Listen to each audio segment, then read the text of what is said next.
Well, Dave, you're a former coach, and I feel like when we talk with you about basketball, it's always kind of from that coach's perspective, because you talked about how obviously they started out very strong, had that long win streak that kind of mirrored the losing streak from a couple years ago, but then you kind of like a good coach focused on the most recent time frame of like, hey, well, we could be doing a little bit better here. What do you see as the change there? Because that's actually when they got healthier. That was one of the things I was marveling at during the streak, is those lineups that they were putting out there during that win streak were very injury prone. From the coach's perspective, it's really hard to be JB, because when you're a coach and you go to work with those guys every day and you watch them fight and you watch all those bench guys help you win, and then they earn minutes, and then you want to reward them, but it's impossible. I think that is I think what you were getting at is that, to your point, is that there's not the flow and the consistency because we're trying to play too many guys. So you can't play guys, they're playing 5 minutes here and 5 minutes there, and there's not a rhythm, or they don't really get working together. So I really think that the rotation needs to be like 9 guys, and maybe 9.5. But then there's going to be guys, and I love B-ball Paul, and he doesn't even get to play most of the time. But I love the fact that Tobias was hurt last game, and so Stu started, and so then when they had to rotate a sub in, then Paul Reed got to play, and so I just love he earns minutes. Last year he did, and I don't think JB's trusts him or is a fan of his for some reason. It's hard to say, because he plays so well every time out. Plays 14 minutes, shoots 5 for 9, and gets 8 rebounds or 10 rebounds, and blocks a shot or 2, and gets a steal, and he just relentlessly goes after offensive rebounds, not just once, but he'll go after the offensive rebound, and then he'll go after it again and tip it, and then maybe tip it out to somebody. It's amazing that he's so good, and he still never hardly gets to play over 13 minutes. Well, that's the question I would have. Then I understand the argument, but if you're cutting down to 9-ish guys, then you're having to cut down some guys that have been kind of significantly involved. Do you have the kind of 9 guys that in mind of what you would do if you were coaching? Yeah, well, so what has to happen if you're going to do that is Stu has to play the power forward, and play the 4 and play with Duren in order for B-ball Paul to get to play. So that's what I would do. And the last game, Javonte Green was amazing. I was at that game Saturday when they played the Bucks, and in the second half, Green just was out of this world. But I think you shouldn't play him. He's the kind of player every coach loves, because he's tough. He plays as hard as he can, but it's just, you just can't play everybody. That's the point. But so my point is about Paul Reed, though, is that if you play Stu and Duren enough minutes together, then there's a room for Paul Reed to play. That's what I would do. Interesting. Yeah, it's tough because those guys you mentioned, Green, and obviously Dennis Jenkins has been a big story. Sasser hasn't even really been on the team until recently.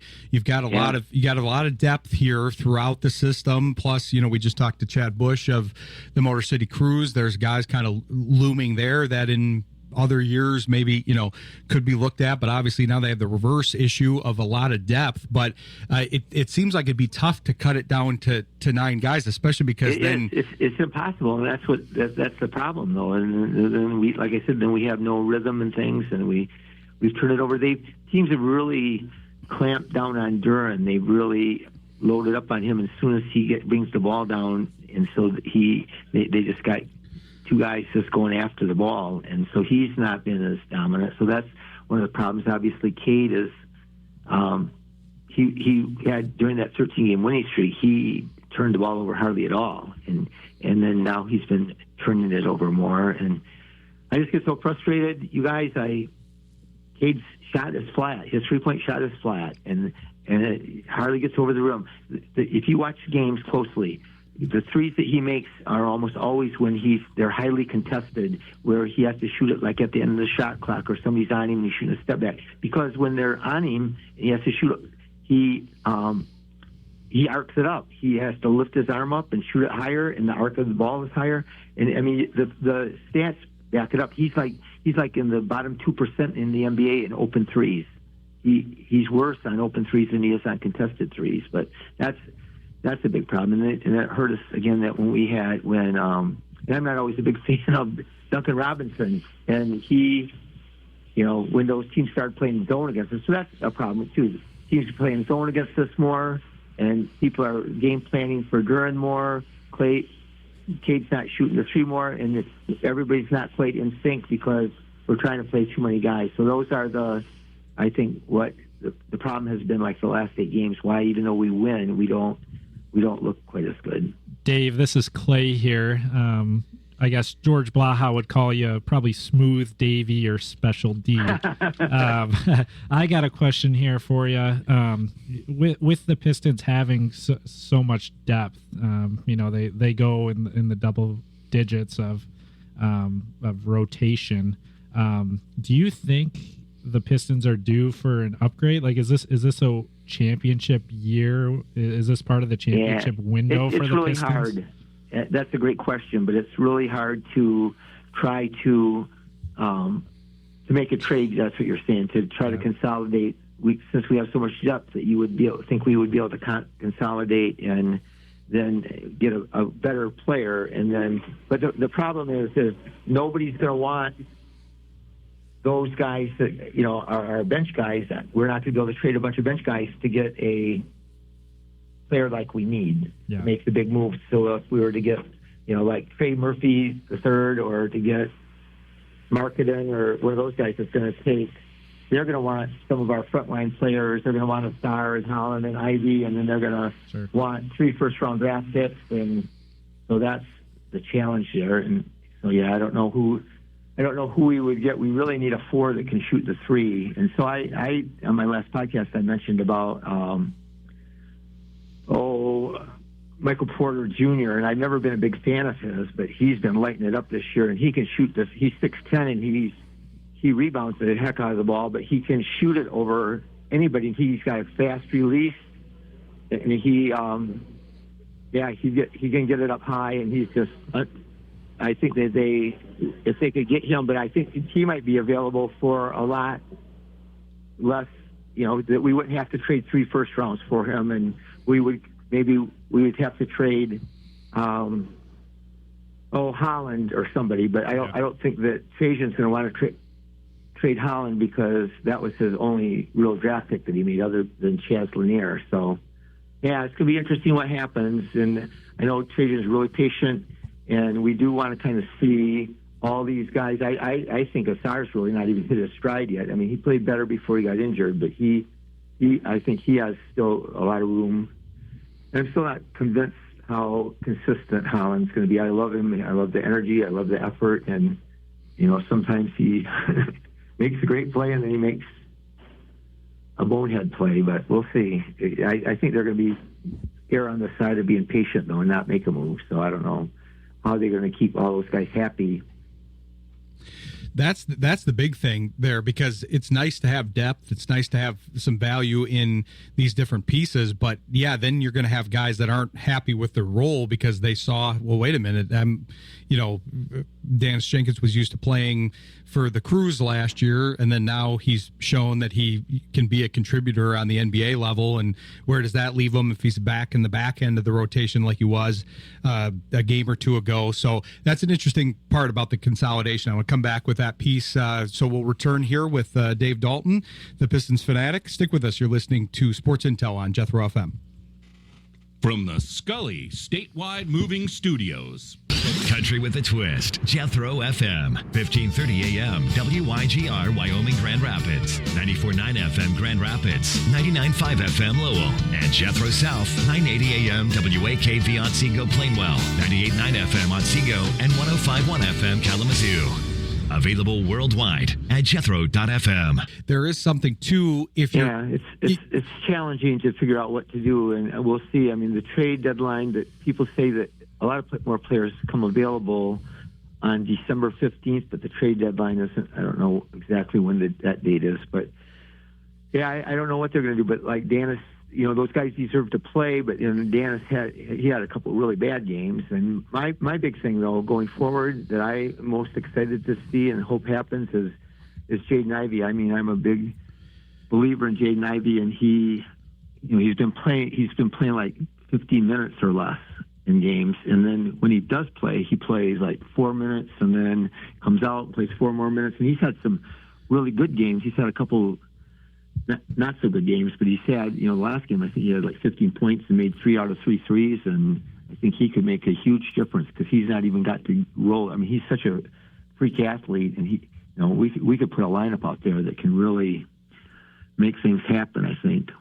That's where the consolidation, I think, can really work for him, because a lot of these trades, the Ivy has been in the trade in a lot of these projected trades, and his value isn't very good right now coming off the injury. I think the league still values him overall, which they should. He's a great player, as you're saying, but he doesn't look, he looks like he should right now because he's coming off of the multiple injuries, and he looks a little, I don't know if rusty's the right word, but he's playing back into it. He hasn't had a camp. He hasn't been able to get his sea legs, so to speak, and he's with guys that are, in mid-season form here, or close to mid-season, early season form. He hasn't played an NBA game in almost a year. Exactly. So even for a young guy, he's going to have to get back into it. But then it's, hey, do you consolidate? I'm surprised the one that usually we're kind of interested in the same types of players. I'm surprised to hear you interested in Porter because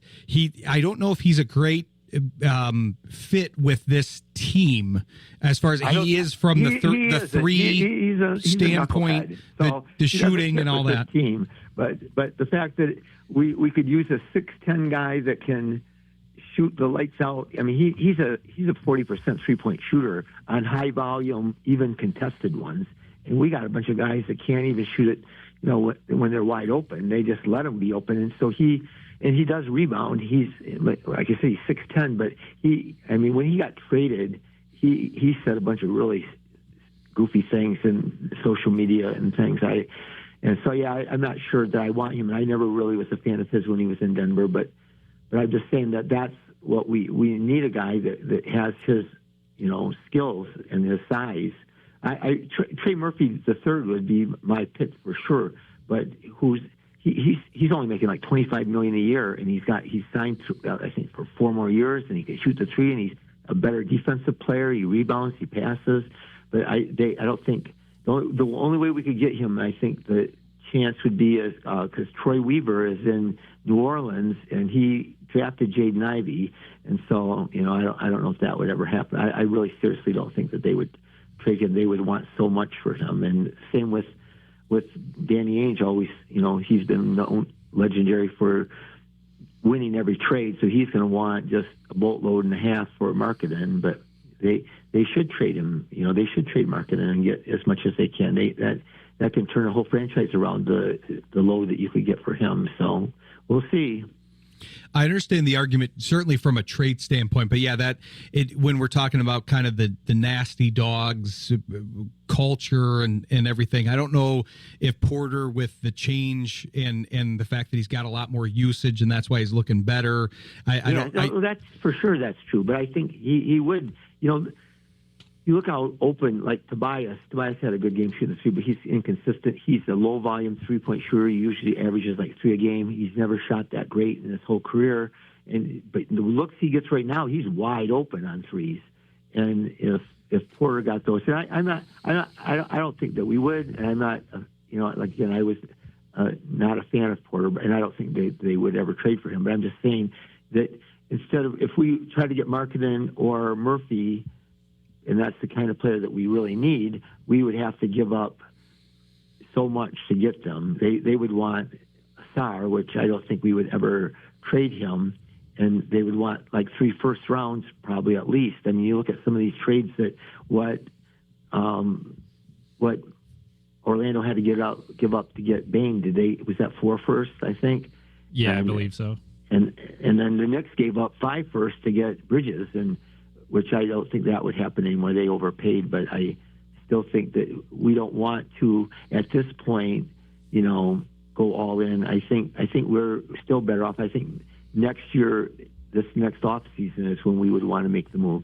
And of course, the thing about trades is you got to have somebody that wants something you want, and have something, and they have to have something that you have that they want, and so that's always complicated. But if the right trade fell in their lap, I would make a trade at the trade deadline, but I just don't see that happening. There's just not that many those wings, those tall wings that are 6'8" or taller that can shoot the three. That's everybody wants those because there's not enough of them to go around.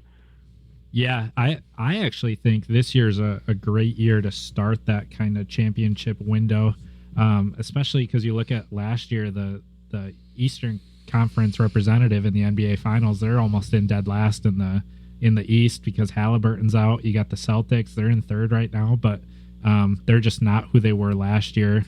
Tatum's out for the season. Tatum might come back. He could come back. I wouldn't be shocked if he came back, but yeah. But I think if there is a year for the Pistons, I think it could be this year because next year you never know how guys come back from injury and such. But next year you would expect Halliburton and Tatum to be 100%, and as we saw last year, those guys really mean a lot to the team that they're on. And then you can never tell. I mean, then we got to start paying guys, and so Cade's on the max contract, and now we're going to have to pay Duren 10 or 12 more million than we would have had to pay him if we would have right. given him a contract this summer. Which wasn't opposed to them waiting to see what he was like, but now Sure. If he continues to play like he's played so far, I mean, he's got a very good chance of being an all-star.